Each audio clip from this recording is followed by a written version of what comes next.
Oye, País, buenas noches, buenas noches. Oye, País, yo soy Rudy González. Gracias por su compañía en esta hora, como cada noche, aquí en Color Visión, pasando revista a los temas nacionales e internacionales que son noticias. Entramos en un fin de semana largo. Este jueves es Corpus Christi. Mucha gente ha hecho puente para el viernes. Los estudiantes hasta la secundaria están en periodo de vacaciones. En las universidades todavía hay clases, pero están en periodo de vacaciones. Entonces esto promueve mucho que las familias, o algunas familias, o muchas familias, tomen el fin de semana como un fin de semana largo de descanso hasta el lunes próximo. Está lloviendo, hay que tener mucho cuidado en el traslado en las carreteras. Está lloviendo en algunos sitios más constante y más fuerte que en otros, pero la lluvia es un signo de peligro, de atención, de cuidado en el desplazamiento en las carreteras. Es bueno que entiendan que esto está ocurriendo. La Cámara de Diputados se ha dicho que el proyecto este de ley de Mordaza, así se le llama, ley Mordaza, proyecto Mordaza, a la libertad de prensa, que fue aprobado en el Senado de la República, una cosa inexplicable que en estos tiempos se esté buscando poner cortapisas a la libertad de expresión, la libertad de prensa, consagradas por demás en la Constitución de la República Dominicana y en todos los estamentos del mundo. La libertad de prensa es uno de los principales derechos que son no solamente respetados, además de respetados, que son enarbolados como puntos básicos, esenciales, importantes en el desarrollo de los pueblos y en el ejercicio de la democracia. En República Dominicana, de buenas a primeras, metieron este proyecto y el Senado lo aprobó, señores, con una alegría increíble en primera y segunda lectura. En la Cámara de Diputados han sido más cautos, nos han dado una comisión y parece que no hay ese alborozo, ese entusiasmo que tuvieron inexplicablemente los senadores de tratar de imponer mordaza a la prensa con alegados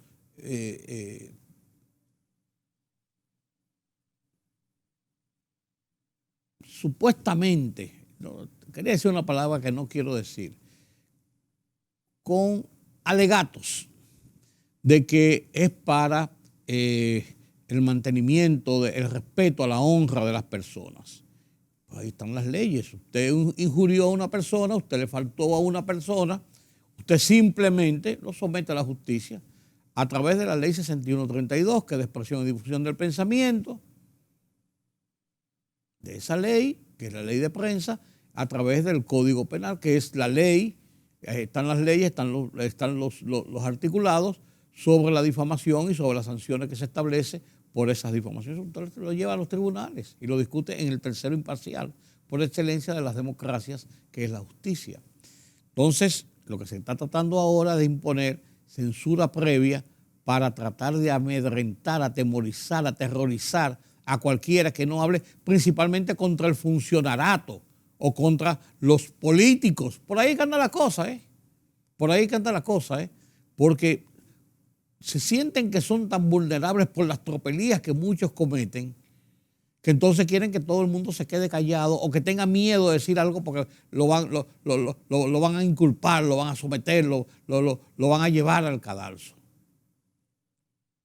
Nada más irracional. Por suerte, además de que en la Cámara de Diputados están viendo esto con otras lupas, por suerte para más, la vicepresidenta de la República, Raquel Peña, dijo tajantemente que en el gobierno que preside el presidente Luis Abinader no hay ningún entusiasmo en aprobar o que se apruebe o dar paso a leyes o acciones que puedan poner cortapisas a la prensa y a la libertad de expresión en República Dominicana.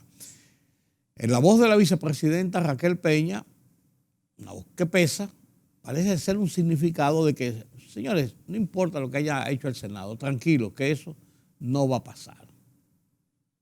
Porque si todavía pasara en la Cámara de Diputados, con esa declaración de la vicepresidenta, hay que suponer que el presidente Luis Abinader no lo firmaría jamás como una ley y lo devolvería al Congreso. Sí, así de sencillo. Por lo menos en eso uno está un poco más tranquilo. Un poco más tranquilo. Pero no puede uno estar tranquilo con lo que está pasando con el COVID. 737 afectados en las últimas 24 horas.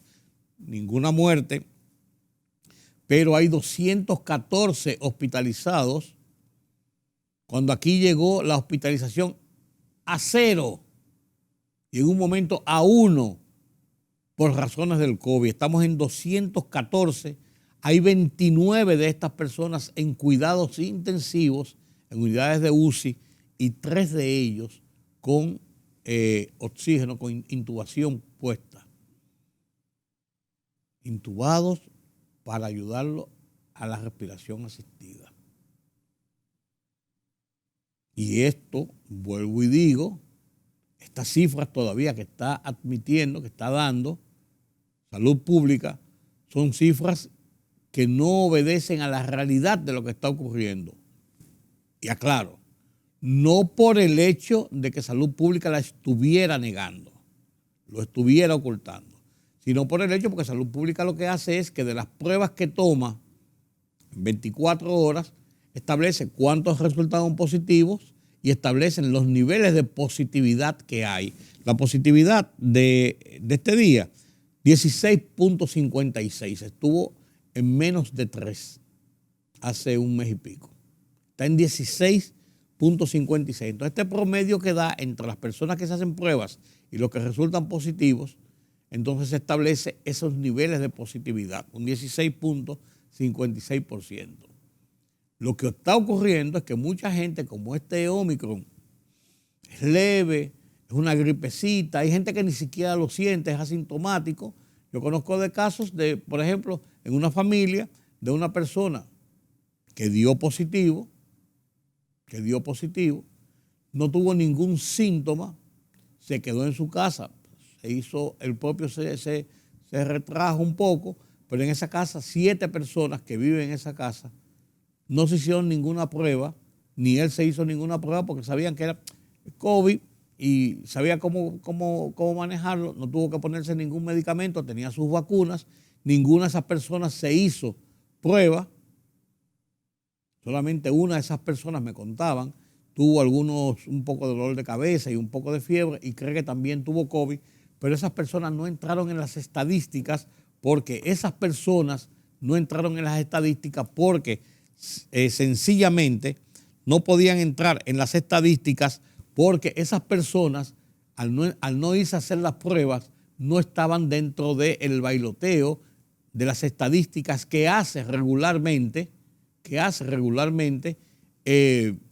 Salud Pública con la gente que se hace la prueba y con las personas que resultan positivos. Pero de que estamos en un brote, estamos en un brote.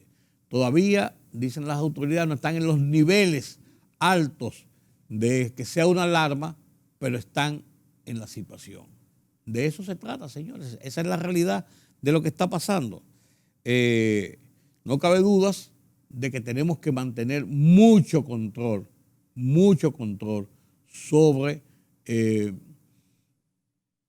exponernos más de la cuenta y mantener las medidas mínimas de seguridad, mascarilla, alejamiento prudente, evitar las aglomeraciones, lavado de manos, higienizarse las manos, evitar pasarla por la cara.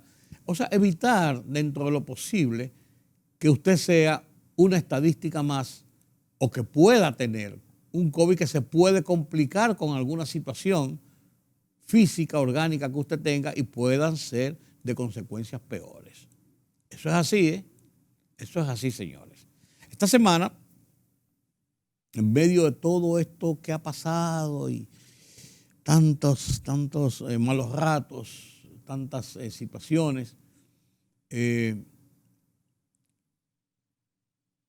país vive estados de incertidumbre por muchas razones, la situación de la pandemia, el rebrote, la situación de la economía, la situación de la violencia, la delincuencia. Entonces yo me permití hacer un cóctel de estas cosas y lo titulé Incertidumbre. Y hablo de estas cosas y cómo nosotros como sociedad, remato, como sociedad debemos aunar esfuerzos para salir del atolladero y evitarnos problemas mayores. Comparto con ustedes mi columna Oye País de esta semana en el Listín Diario, Incertidumbre.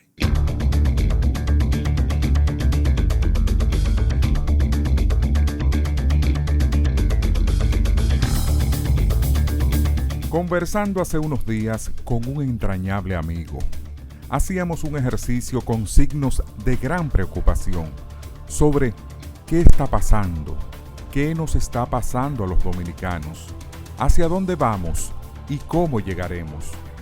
Respuestas a estas interrogantes dependen mucho, advertimos, de la visión que tenga cada persona de sus áreas de intereses, profesionales, políticos, religiosos y hasta deportivos. El rosario de cuestionamientos es reflejo de una incertidumbre que sobre el presente y el futuro inmediato del país tiene mucha gente. Los estragos que produjo la pandemia del COVID-19, fallecimientos, infectados en masa, confinamiento, constreñimientos económicos, desesperanza, ha dejado una secuela de daños a la sociedad que recibió la nueva administración política del país. La violencia callejera, la delincuencia desafiante, los aumentos de precio de los alimentos, los temores por las consecuencias del aumento de los precios del petróleo son de los elementos que perturban el estado de ánimo de la gente. ¿Qué hacer? Es la gran interrogante que provoca, quizás, la más compleja respuesta, si es que la hay. No tengo esa respuesta, confieso. En lo que sí creo, sin embargo, es que en esta coyuntura debemos, al margen de pareceres y pasiones políticas partidistas, que no es mi ánimo, aunar fuerzas con nuestras autoridades, encabezados por el presidente Abinader, para juntos poder lidiar con tan complejo panorama, sin que ello signifique renunciar a las exigencias y/o críticas. Las posiciones políticas ya tendremos oportunidad de expresarlas en el 2024, en la consulta cívica que nos ofrece la democracia. Por ello hoy, ante la realidad que vivimos, sostengo que solo la confianza, la esperanza, la acción como sociedad podrán vencer la incertidumbre.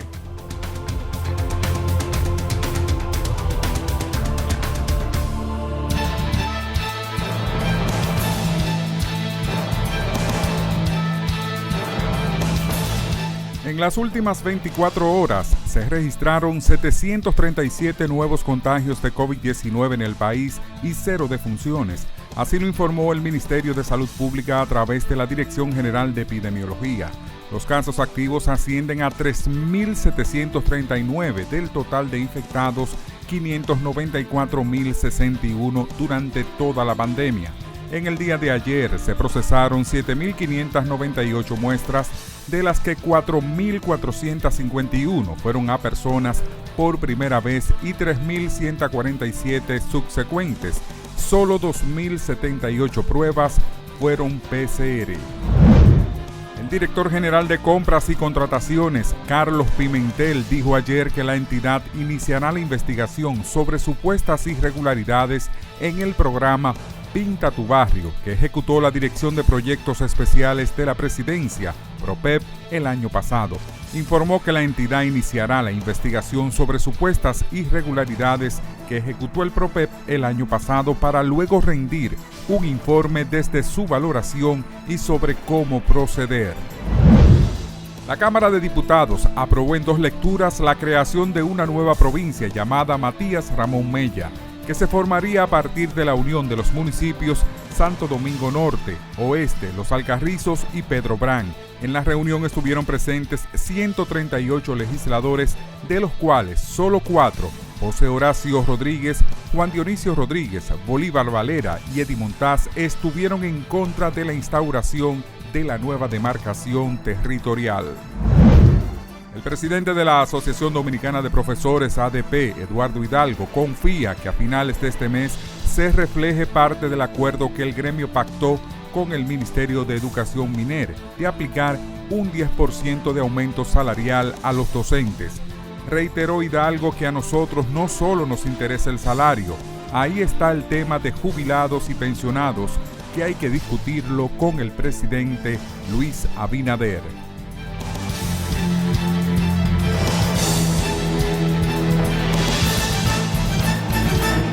El rumbo de la tarde, plural, objetivo, democrático, la verdad siempre. Con 3 verdaderos profesionales del periodismo y la comunicación, Georgie Rodríguez, Juan TH y Rudy González. Los Poderosos.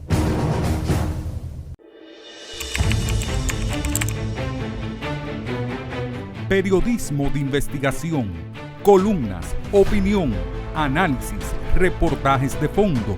Hora por hora, una completa plataforma multimedia. Periodismo con valor. Noticias horaporhora.com.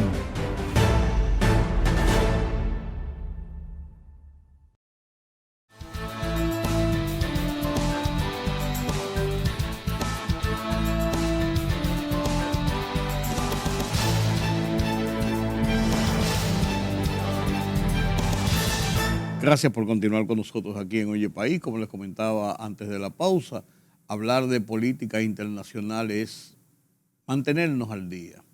La interrelación entre los países, las experiencias de otras latitudes, de otras naciones, de otros pueblos, de otras sociedades, siempre será importante para ese intercambio necesario en que se ha convertido el mundo. ¿Quién mejor que para analizar toda esa dinámica que Julián Roa, nuestro analista en asuntos internacionales de todos los tiempos, de este y otros programas en que hemos interactuado? Gracias por estar con nosotros, Julián, nueva vez. Buenas noches, don Rudy. Buenas noches a los amigos radioyentes. De nuevo aquí. Televidente, ¿qué radioyente? Televidente. Tú que estás en radio. Sí. Es que tú tienes tantos picoteos. Tiene la culpa al COVID. Eso es post-COVID. No es que tú tienes tantos picoteos que tú que estás en el de radio, es en el de televisión que estás. Así es. Julián, la Cumbre de las Américas, ¿cuál es tu valoración? Creo que la Cumbre de las Américas no llenó las expectativas que se había planteado y que se había programado. Recuerde que la Cumbre de las Américas es un instrumento de discusión latinoamericana que busca fundamentalmente resolver o por lo menos avanzar en algunos temas políticos, económicos y sociales. Estas cumbres que vienen celebrándose desde el año 94, desde el año 2004. No, 1994. 94, sí, cuando Bill Clinton. Sí, de hecho, el presidente Balaguer fue a la primera cumbre. ¿Te recuerda? Claro. En Miami. Que se celebró en la Florida. Miami, claro.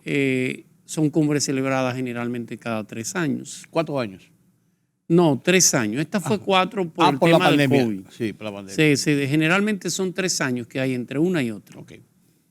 La última se celebró en Santiago de Chile. La penúltima se celebró en el Perú.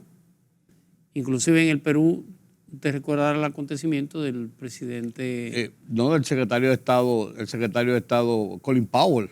No, me refiero a la del Santiago, la del Perú. Sí. El presidente Barack Obama se sentó, lo sentaron al lado del presidente cubano Raúl Castro. Sí. ¿Te recuerdas? Sí. Ok. Sí. No, estaba pensando en la otra. No, eso fue una reunión de la OEA, que estaba Colin Powell en el Perú precisamente cuando lo de las Torres Gemelas. Ya, 2001. Sí. Eso fue, es que me confundí por el Perú, sí.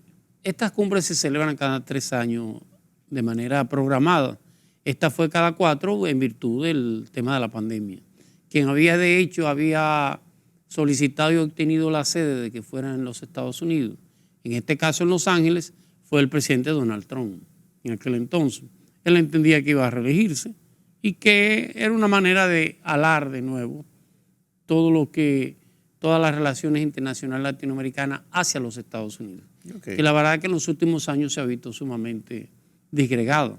Recuerde que, de hecho, el nacimiento de la cumbre, dentro del ámbito de lo que podría ser la creación de un gran mercado común, el mercado común latinoamericano, tenía como intención crear un espacio económico de libre comercio que vea desde la Tierra de Fuego hasta la Patagonia, desde el Canadá hasta Chile y Argentina, que era el ALCA, ¿te recuerdas? Sí, claro, claro. De hecho, esas intenciones se quedaron en esas intenciones, en virtud de que Estados Unidos no cumplió con algunos de los acuerdos y luego, en la final de la década de los 90, el presidente Chávez salió prácticamente a disgregar todo a plantear una nueva alternativa, que fueron todos aquellos instrumentos de integración como el ALBA, como el UNASUR, y ahora por último la comunidad latinoamericana, la comunidad de estados latinoamericanos y caribeños, que es la CELAC. Todos estos, si se quieren, en cierto modo, han sido un tropiezo para las relaciones con Estados Unidos, para ser el líder de la integración. Lo toma Donald Trump como una manera de ver cómo trata de que de nuevo la Cumbre de las Américas sea el gran punto de integración de las políticas a discutir en América Latina. Correcto. Donald Trump nos repitió, te lo sabe, Sí, claro. gracias al Señor, como dicen. Dicen que puede Y volver, entonces, ten cuidado.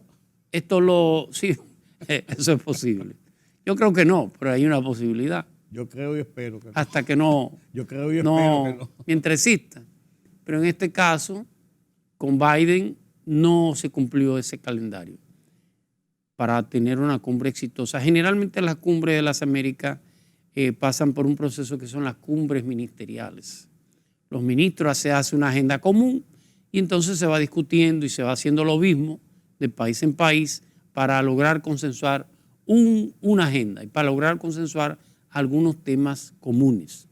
¿En qué falló la cumbre que no llenó esas expectativas, Julián? En primer lugar, tiene que ver mucho la pandemia, tiene que ver el proceso interno de los Estados Unidos y, por supuesto, no se hicieron las diligencias que tenían que hacerse. Okay. Es muy común usted encontrar un subsecretario de Asuntos Hemisféricos de los Estados Unidos haciendo un periplo por América Latina.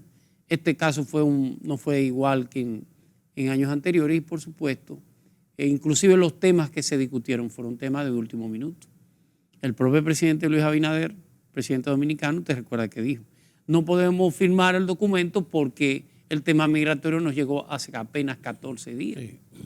Sí, lo cual le indica que no se consensuó ese gran acuerdo. Por supuesto, y lo hizo muy bien el presidente Abinader, porque firmar un acuerdo en esas condiciones iba a impactar negativamente ¿Tuvo mucho que ver la República Dominicana? En ese fracaso, no, o en esa falta de expectativas que se generaron y esas expectativas que se generaron y no se cumplieron, la ausencia de varios presidentes.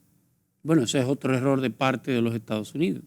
Vuelvo al tema. Si el presidente Barack Obama llegó a sentarse con Raúl Castro, si el propio presidente Donald Trump llegó a invitar con sus relaciones tan complicadas a Cuba, como se daba el caso de que con este gobierno democrático, este partido demócrata, se hubieran excluido algunos mandatarios. Creo que fue una acción de mal gusto. No es posible usted tratar de consolidar un liderazgo hemisférico bajo el mecanismo de la exclusión de ninguna manera. Así es. Sobre todo países que Estados Unidos podría tener razón con relación al tipo de gobierno. Pero el caso de Nicaragua es un gobierno electo, sí, democráticamente. Bien o mal, se hizo bajo una democracia. Igualmente en el caso de Venezuela. Significa que eso dejó muy mal sabor. No solamente en Andrés Manuel López Obrador, que es la voz con el propio Gabriel Boric de Chile, que sí acudió, sino en la mayoría de muchos de los presidentes. De hecho, las cumbres generalmente, los asistentes son 34. Aquí fueron 20 presidentes. Es casi la mitad prácticamente. Sí. 23 estados, pero no todos los estados estuvieron representados por su presidente. Honduras, Nicaragua, Bolivia, Guatemala, México, por supuesto, que aunque envió al canciller Ebrard, no fue. Y por supuesto, le vuelvo al tema, es una cumbre que no lucía que estaba bien. De hecho, en la agenda de la cumbre, quien debió liderar la cumbre por los Estados Unidos fue la vicepresidenta Harris, Kamala Harris. Y en último minuto, quien tuvo que acudir a todos los actos de la cumbre fue el propio presidente Biden. Si quizás, como se había planteado, se queda en manos de la vicepresidenta Harris y Anthony Blinken, el secretario de Estado, hubiera sido peor todavía. Sí. La idea de que fuera el propio Biden quien participara fue una manera de reforzamiento. Pero el equipo estaba debilitado ya. Innegablemente. Y el documento final fue un documento no consensuado. Estados Unidos tiene una preocupación con América Latina. No solamente está el tema de integración y de liderar el hemisferio, sino también el tema de la migración. Una migración nunca vista. Ya no es uno ni dos que cruzan el Río Bravo, no. Claro. Estamos hablando de 10.000, es un desafío abierto. Totalmente. Ahora hay una caminata de casi 8.000 ciudadanos que va creciendo. Que han dicho con ley o sin ley, con la autorización, con visa o sin visa. Y eso es una presión realmente muy fuerte para los Estados Unidos. ¿Qué buscaba Estados Unidos y qué busca? Que ese acuerdo que se firmara, los países se hicieran compromisarios de la migración que pasara por sus países. ¿Qué estamos hablando? Que la migración del Salvador que pasara al Guatemala la retuviera. Sí. O que lo retuviera México. Sí. O que pudieran crearse centros de refugiados. ¿Usted se imagina a República Dominicana firmando ese acuerdo, permitiendo la instalación de centros de refugiados de extranjeros en territorio dominicano? Eso innegablemente que impactaría sobre las relaciones dominico-haitianas. No, y no solamente eso, sino que internamente sería un golpe político al gobierno, porque ahí son muchas las oposiciones en acciones de esa naturaleza. Así es. Entonces sería una situación interna muy conflictiva. Sobre todo con el precedente de que el primer ministro haitiano, una reunión que tuvo privada, el primer ministro Ariel Henry tuvo una reunión con el presidente Abinader. Con el presidente Abinader. Eso le iba a preguntar si de esa reunión lo que se dijo, que se habló, eso ¿cómo contribuye al estado de relaciones entre República Dominicana y Haití? Lo que pasa es que hay que verlo desde el punto de vista de los intereses. Okay. Para el primer ministro Henry, que innegablemente está en la lucha por la presidencia de Haití, por el liderazgo en Haití y por seguir manteniéndose en el poder, es una campanada de buena música para los haitianos. El decir él, de manera muy con poca vergüenza, alegre, que había logrado un acuerdo para que los dominicanos le dieran papeles a los haitianos, eso tiene que haber tocado trompetas en Haití. Y por supuesto la declaración del presidente Abinader, que pudo haberse quedado callado, pero era una bomba para la República Dominicana. Y no se hizo esperar. Claro que rápidamente lo desmintió categóricamente. Que eso ni se discutió ni se aprobó, obligando a Ariel Henry a tener que ratificar. Decir que la prensa lo malinterpretó, que lo entendieron mal, pero era una verdadera trampa para el Estado Dominicano.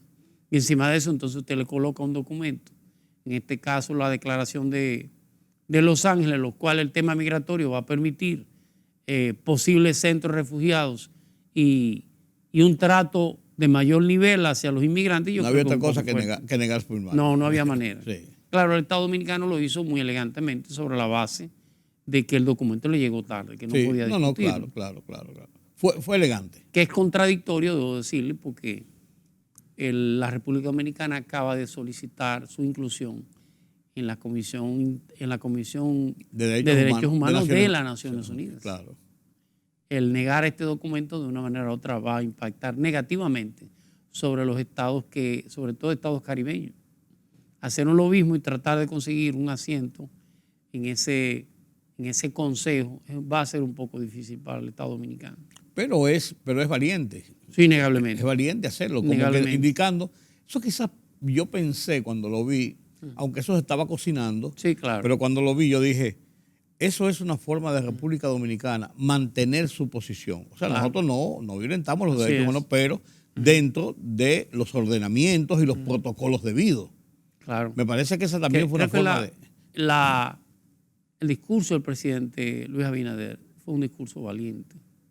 Porque sin hablar mucho le dijo sencillamente no es para discurso. Sí. Hay que, la comunidad internacional tiene que hacerse responsable de Haití. Y abriendo un discurso que estamos hablando de inmigración, creo que fue una posición correcta y una posición valiente sobre todo. Don Julián, hemos visto cómo en América Latina, y lo comentábamos la última vez que conversamos, varios países están volviendo como hacia esa centroizquierda. Después que hubo un momento en que tenían una preponderancia importante en América Latina, con Evo, Correa, Chávez, Ortega, la Kirchner, o sea, hasta cierto modo hasta la misma Bachelet en su momento. Claro, claro. Pero más conservadora. Pero eso como comenzó a bajar un poco, o a ser menos ríspido. Pero ahora vemos cómo eso ha vuelto. Y entonces tenemos el tema de las elecciones en Colombia. Porque el tema de Colombia es sumamente importante, toda vez que Colombia nunca ha transitado esos caminos de la izquierda, primero. Y segundo, por lo que implica en el Estado colombiano, con el tema guerrillas y todo esto, y con lo que implica en las relaciones de Colombia con Estados Unidos, que es, los Estados Unidos presentan a Colombia, y el presidente Duque, en este caso, específicamente cuando estaba en la cumbre, lo reiteraron, de ser el gran socio, el gran amigo, el gran aliado de Estados Unidos en América. ¿Qué puede pasar en estas elecciones y qué nos puede poner a pensar? América del Sur tiene 3 países importantes que en cierto modo liderean todos los acontecer político-económico del continente de América del Sur, que es Brasil, que es Colombia y por último que es Argentina. En el caso de Brasil, el ensayo con el presidente Bolsonaro no ha dado resultado. Posiblemente en las elecciones de Brasil, dentro de 2 meses, el candidato va a ser Luis Ignacio Lula da Silva. Parece que sí, parece que tiene muy buena posición, está muy bien posicionado. El caso de Argentina, con el caso del presidente Fernández, es muy cercano a la centroizquierda. Sí. Y en el caso de Colombia sigue siendo el pivote norteamericano en América del Sur. De la derecha. Perder Colombia es prácticamente perder todo el continente suramericano.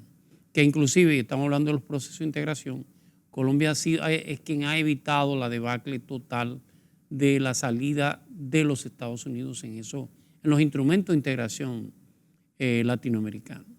La posición de Colombia se acerca más a la posición de Washington que cualquiera de los otros estados. Eso es correcto. Y quizá un poco Paraguay, que también se ha movido a la izquierda. Sí, y en tu momento estuvo en una izquierda bastante franca. Correcto. Con un Tabaré. ¿De qué estamos hablando? Que de una manera u otra, y tenemos que mezclar el ámbito político con el ámbito económico. En la medida que avanza las asimetrías en la distribución de los ingresos en América Latina, se produce una convulsión social. Como es normal que tienda a que el péndulo vaya hacia los extremos. O se va hacia la derecha o se va hacia la izquierda. Lo del centro generalmente le da más trabajo. El caso de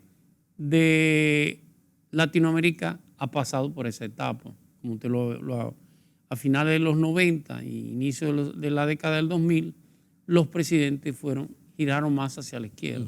Correa, Evo. Y con mucha fuerza. No, y con muchas satisfacciones, con muchas soluciones. Sí. Fíjate que el tema, para tú poder reducir esa ola y sobre todo reducir la hegemonía de Brasil, que en cierto modo ya no solamente tiene un liderazgo hemisférico, sino que Brasil comenzó a liderar un organismo, un mecanismo que fue el famoso BRICS. El BRICS, sí. Significa que el liderazgo de Brasil salía fuera del hemisferio latinoamericano, hemisferio que tenemos. ¿De qué estamos hablando? Inclusive los temas para poder combatir esos regímenes fue el tema de la corrupción. No fue un tema de malos gobiernos. Sí. Se dio con Correa, se dio con Evo Morales, se dio con Luis Ignacio Lula da Silva y todos han vuelto al poder. Significa esto que posiblemente volvamos de nuevo ese péndulo a girar de una derecha que no ha dejado insatisfechos todos los reclamos de la ciudadanía y de una izquierda que en cierto modo dio más prosperidad que lo que ha dado la derecha, innegablemente, por un tema de distribución.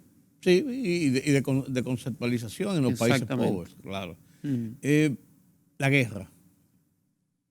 3 meses ya de esta atrocidad de Rusia frente a Ucrania. Todavía falta mucho más. ¿Usted cree que falta mucho más? Sí, cómo no. Tenemos que ver mucho más. Mucho más. Es una guerra de tiempo. Yo vine, la primera vez que hablemos de eso en el programa, le dije, en el caso de Putin, del presidente Putin, se tiró del precipicio de su propio ego.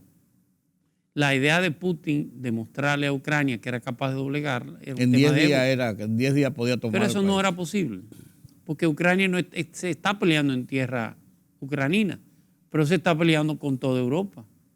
Toda Europa entera, a su modo. ¿Y su chiste de Estados Unidos? Por supuesto, está apoyando a Ucrania en esa guerra, claro, de largo alcance. ¿Qué ha hecho Putin? No ha entrado a Kiev, no ha tomado Kiev. Ha preferido tomar territorios que son muy cercanos a los rusos, que es la zona del Donbass, el sureste de Ucrania, que son ciudadanos rusos, quede claro. Donetsk, Lugansk, en el mismo caso de Crimea. Va a ser más difícil Ucrania poder revertir las declaraciones de independencia de esos territorios. Sí.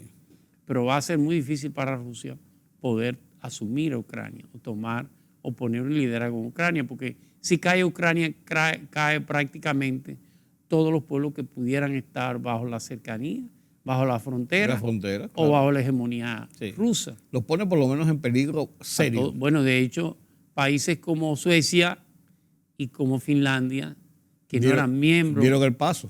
Exactamente. Que no eran miembros de la OTAN, ha ingresado a la OTAN. Lo obligaron a dar el paso, buscando una protección lógica para sus países. De lo que estamos hablando es que Putin ha tenido miedo de que Ucrania entre. Pero todo el Báltico ya no le queda a nadie que no esté dentro de la OTAN. Y en la zona del Cáucaso tiene la zona, por supuesto, de Azerbaiyán. Sí, los están. En la zona del Cáucaso, sobre todo con Georgia, tiene el riesgo de que Georgia pueda entrar a la OTAN. De una manera u otra, lo que se está disputando Putin en este caso y su gobierno de manera muy particular es hasta dónde podrá mantenerse esa hegemonía militar rusa sobre los países que son su frontera y que en algún momento formaron parte de aquella Unión de Repúblicas Socialistas Soviéticas. Creo que es una guerra que no se va a ganar porque no tiene sentido que ganar. Sí, pero el ganar o no ganar en el interín está llevando a un país innegable al desastre, primero. Segundo, está costando muchas vidas. Y tercero, está teniendo una repercusión a nivel mundial claro. Que puede llegar un momento en que sea insostenible. Claro. Hay alguien que se beneficia, que es un tercer jugador, ¿Quién? Que es China. China, que se dilate el proceso de solución por cualquiera de las vías entre Ucrania y Rusia, va a beneficiar el comercio de China con Rusia, fundamentalmente. Y además de que le va a dar mayor preponderancia. Ya usted no se imagina a Putin llegar al 35, ¿no? Al 2035 en el poder. No. Ya no lo imagina nadie. No lo imagina llegar al 25. Exactamente. Es un tema de salida. Sí. Es un tema de desgaste. Por supuesto que Occidente no va a permitir que él pueda ganar esa guerra. No lo va a permitir. Es un riesgo porque las guerras son impredecibles. Claro. Pero una guerra que ganando se pierde porque ¿a qué costo puede ganar esa guerra? ¿Y cómo lo va a mantener? Es lo que sí. Porque es innegable que en Ucrania tiene una oposición. Muy seria. Tiene una oposición. No así en la zona del suroeste del Donbass. Y como vuelvo y le digo, es muy difícil que Ucrania pueda volver a revertir las declaratorias de independencia de esos países, de esos nuevos estados, porque son prorrusos. Y son de mucha gente, de muchos rusos viviendo en otras fronteras. En parte de Ucrania, de cada 3 personas, de cada 3 ciudadanos, uno tiene una abuela rusa. Sí, así es. Don Julián, no quiero terminar este conversatorio sin mencionar a Estados Unidos en su situación interna. El presidente Joe Biden en esta cumbre, ¿esto lo catapulta o lo pone más distante o no le da ningún mérito? Y además el problema interno de los Estados Unidos con la violencia. ¿Qué ejemplo nos está dando esto? El presidente Biden, esta cumbre lo disminuye, innegablemente. No va a tener nada que exhibir como trofeo político de la cumbre, que no sean las críticas de toda Latinoamérica. Si la idea era unificar a Latinoamérica en torno a los Estados Unidos, lo que ha conseguido es todo lo contrario. Claro. Una declaración de México para el Departamento de Estado pesa, claro, independientemente que tenga razón o no México. Siempre hay que evitar una declaración de México, del gran socio del norte. Y a lo interno del gobierno del presidente Biden se nota un gobierno con muchas deficiencias. De hecho, y eso tiene que ver hasta con el estado de salud del presidente, que luce agotado, luce cansado. No sé si usted se dio cuenta, pero cuando iba a Los Ángeles se cayó 3 veces en la misma escalera. Algo que una imagen horrible. La vicepresidenta Harris no ha jugado el papel que posiblemente se entendía que debió jugar. Su papel ha sido no ha tenido la luz que mucha gente entendía que podía haber tenido. Está en el punto más bajo de su popularidad, innegablemente. Tiene mucho que ver con las justificaciones de la guerra, tiene que ver con el tema de los precios, tiene que ver con la inflación o con una posible deflación de lo que se está planteando, de que posiblemente podamos tener precios altos sin nada que producir. ¿Eso podría apuntarnos a Trump una vez? Eso puede afectar al mundo completo, innegablemente. Y eso tiene mucho que ver con la guerra de Rusia con Ucrania, por supuesto. Una vez terminado eso, y claro, la pandemia del cual hemos estado saliendo, terminado ese proceso nos va a tomar un tiempo volver a nivelar la economía, que en cierto modo Estados Unidos ha estado evitando la inflación. Lo ha logrado en algún aspecto, pero no del todo. Sigue habiendo inflación, aunque en términos de lo que puede ser su política monetaria de restricción ha ido cada vez subiendo más la tasa de interés. No creo que Biden esté en su mejor momento, innegablemente. Las elecciones de medio término, los demócratas la pierden en más de un 40%. Eso es ahora en noviembre. Así es. La pierden. Si pierden el Congreso, sí, va a ser catastrófico, sí, para terminar los próximos 2 años. Sí, para los demócratas va a ser catastrófico. Así es. Va a ser muy complicado. Pero a lo interno y el tema de la violencia, el manejo que la gente entienda que ha dado el gobierno es un manejo tímido. Sí. Es verdad que esa famosa segunda enmienda es casi indestructible, pero hay una intención de una comisión de demócratas y republicanos que busca generar algún tipo de condicionamiento, de condicionante para venderte un arma y cosas así. Sí. Pero esos son paños tibios. Al final la segunda enmienda termina imponiéndose. No creo que tenga su mejor momento el Partido Demócrata en estos momentos. ¿Y eso cómo nos afecta a nosotros? Que en República Dominicana, por ejemplo, el gobierno del presidente Luis Abinader, con el propio Luis Abinader a la cabeza, tenía muy buenas relaciones con los republicanos y con Donald Trump. Principalmente se fortalecieron a través de su embajador en República Dominicana, pero también a través de Rudolph Giuliani, que es una de las personas cercanas al presidente Trump. Sí. Y después el giro hacia los demócratas. Los dominicanos siempre nos acomodamos con cualquier gobierno. Sin embargo, los demócratas han tratado de limpiar todo lo que tenía que ver con los republicanos. Ahí se está haciendo una labor de saga, pero como pocas veces se ha visto tan evidente. Sí. Y eso quizás podría afectar el estado de las relaciones de nosotros con Estados Unidos. No ha habido ninguna fricción, pero si un gobierno todavía se debilita más, ¿cómo eso podría afectar a países como República Dominicana? Bueno, en el caso de la política exterior nuestra, ha sido muy contundente la adhesión prácticamente de la política internacional norteamericana, dominicana, con la política norteamericana. Sí. En todo el sentido. Esa es la constante. Sí. Sí, no, pero en este gobierno más. No, porque ha sido la constante siempre de la República Dominicana de mantener sus relaciones, no importa si son demócratas. De hecho, en algunos organismos que el Estado Dominicano por tradición se abstiene de votar, en este gobierno se ha votado. El caso de la Organización de Estados Americanos. Se ha votado como ha votado los Estados Unidos. no me parece que vayamos a tener mayores problemas si son demócratas o republicanos. Hemos manifestado una adhesión prácticamente a la política de las decisiones que toma Estados Unidos. Como estructura, como nación. Eso tiene sus cosas positivas y sus cosas negativas. Cada uno que saque su conclusión. Claro. ¿Verdad, don Julián? ¿Cómo no? Gracias por este conversatorio. Nueva vez aquí en Oye País, su casa. Gracias, su casa. Usted es fundador de este programa. Así es. Así es.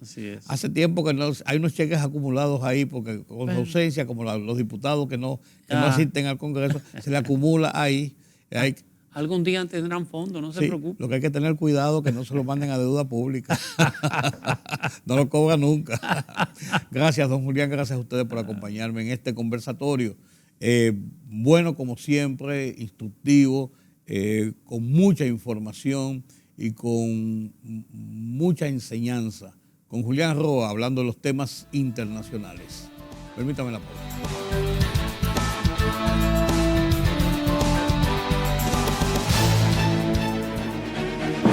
El rumbo de la tarde, plural, objetivo, democrático, la verdad siempre.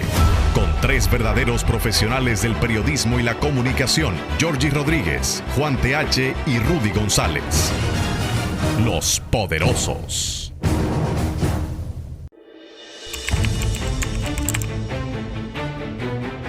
Periodismo de investigación, columnas, opinión, análisis, reportajes de fondo, hora por hora, una completa plataforma multimedia.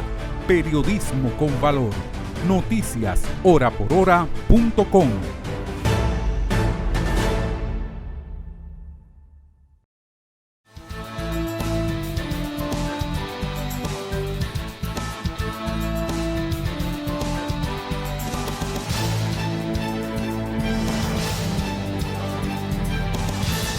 La guerra en Irak, la guerra en Rusia contra Ucrania.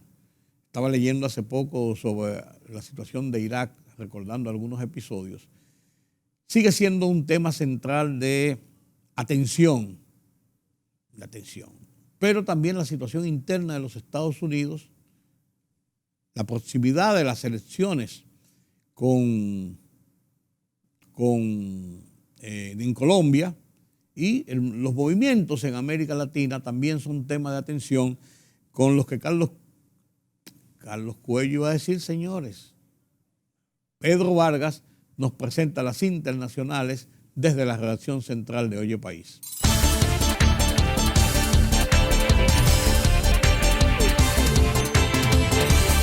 El presidente de los Estados Unidos, Joe Biden, urgió a las grandes petroleras del país a tomar acciones inmediatas para aumentar la producción y bajar los precios en un momento en que el precio de la gasolina está en máximos históricos.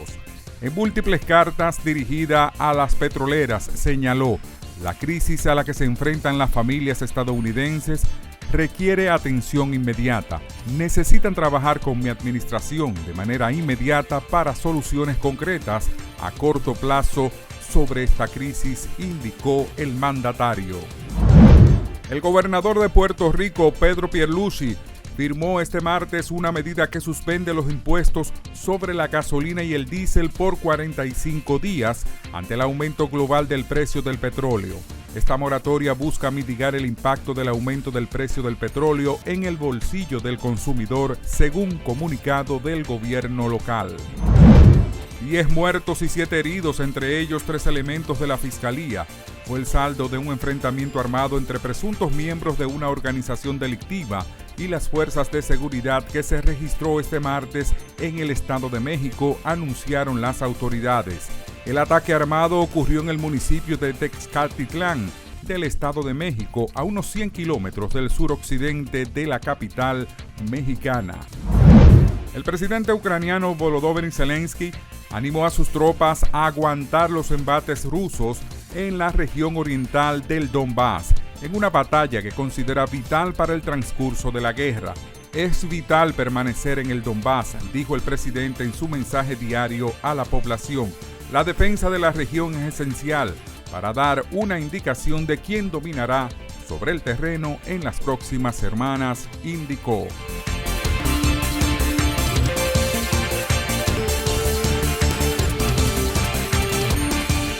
Así llegamos al final de esta emisión de Oye País. Gracias por su compañía. En esta noche, mañana tenemos una nueva cita aquí en Color Visión. Yo soy Rudy González. Pasen un feliz resto de la noche.